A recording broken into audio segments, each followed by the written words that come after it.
Le 7-9-30 sur France Inter. Bonjour Pierre Aski. Bonjour Jérôme. Pierre, une question se pose. Peut-on encore négocier avec l'Iran alors que les manifestants se font tuer ?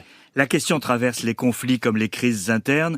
Faut-il parler à des dirigeants qui ont commis crimes de guerre ou répression sanglante ? On a beaucoup débattu de cette question à propos de Vladimir Poutine depuis l'invasion de l'Ukraine. Elle se pose désormais avec acuité sur l'Iran. Le chef de la diplomatie européenne, Josep Borrell, a rencontré hier le ministre iranien des Affaires étrangères, Hossein Amir Abdollahian. Sur son compte Twitter, Borrell parle d'une rencontre nécessaire. Le ministre iranien se trouvait à Amman pour participer à un sommet régional co-organisé par la France avec la participation d'Emmanuel Macron. Catherine Colonna, la ministre des Affaires étrangères, a d'ailleurs confirmé qu'elle avait parlé brièvement dans la salle avec son homologue iranien pour lui demander de respecter les droits civils et politiques et de libérer les 7 Français emprisonnés. Ce dialogue, même limité, est-il utile ou même légitime, alors que la répression en Iran a fait plus de 500 morts, dont 2 manifestants exécutés, et que 10 autres attendent de subir le même sort. Alors, quels sont les arguments en faveur du dialogue ? Pour la réponse diplomatique classique, Jérôme, est qu'il faut parler à tout le monde si on veut résoudre les problèmes. Mais n'y a-t-il pas des situations où discuter ne fait que prolonger l'illusion du mouvement, alors qu'on est dans l'impasse ? Une déclaration de Joe Biden filmée début novembre, alors qu'il était en campagne pour les élections de mi-mandat, a fait surface hier et elle illustre ce dilemme.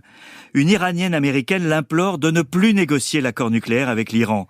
Réponse de Joe Biden, l'accord est mort, mais nous n'allons pas l'annoncer. C'est la première fois que le président américain reconnaît que cet accord, conclu en 2015 par Barack Obama et dont Donald Trump avait retiré les États-Unis en 2018, était mort. Biden avait fait de sa relance l'un de ses objectifs et des négociations intenses ont eu lieu à Vienne pendant des mois. Quelles sont les conséquences de cette déclaration ? Alors elles sont doubles. D'abord, elle vient contredire Josep Borrell qui parlait hier de la nécessité de garder la communication ouverte et de rétablir l'accord sur la base des négociations de Vienne. Pourquoi faire vivre une illusion qui permette à l'Iran de gagner du temps pendant que les centrifugeuses de son programme nucléaire tournent à plein régime ?